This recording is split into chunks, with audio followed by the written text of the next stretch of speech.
இயேசுவில் அன்பிற்குரியவர்களே, இன்றைய நற்செய்தியில் காணப்படும் மினாக்கள் உவமை நம் ஒவ்வொருவருக்கும் கடவுள் அருளியுள்ள திறமைகள், கொடைகள் மற்றும் பொறுப்புகளை பற்றி ஆழமாக சிந்திக்க அழைப்பு விடுக்கிறது.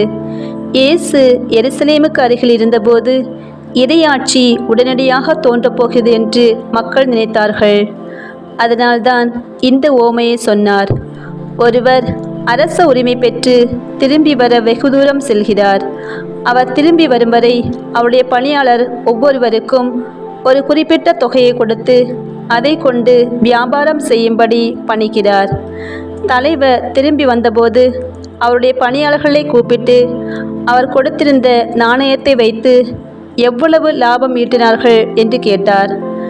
முதல் 2 பணியாளர்கள் இவர்கள் தங்களுக்கு கொடுக்கப்பட்ட மினாவை பயன்படுத்தி முறையே 10 மடங்காகவும் 5 மடங்காகவும் லாபம் ஈட்டினர்.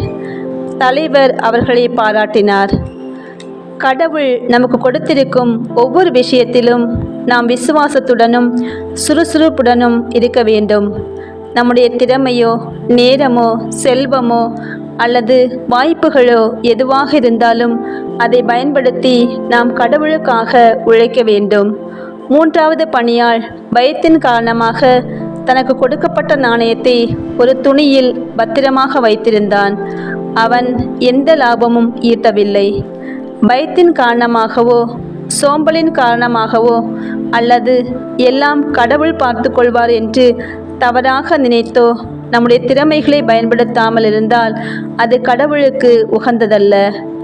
நாம் எந்த முயற்சியும் எடுக்காமல் கொடுக்கப்பட்டதை அப்படியே வைத்திருந்தால் ஆண்டவர் வரும்போது நாம் பதில் சொல்லியாக வேண்டும்.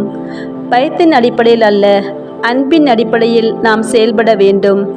பயன்படுத்தாமல் வைத்திருந்த அந்த நாணயம் அவனிடமிருந்து எடுக்கப்பட்டு அதிகமாக லாபம் ஈட்டியவனிடம் கொடுக்கப்படுகிறது. உள்ளவனுக்கு கொடுக்கப்படும், இல்லாதவனிடமிருந்து உள்ளதும் எடுத்துக்கொள்ளப்படும் என்ற இறைவார்த்தை உறுதிப்படுத்தப்படுகிறது. நம்மிடம் உள்ள திறமைகளை பயன்படுத்தும் போது மேலும் பலன்கள் நமக்கு கிடைக்கும்.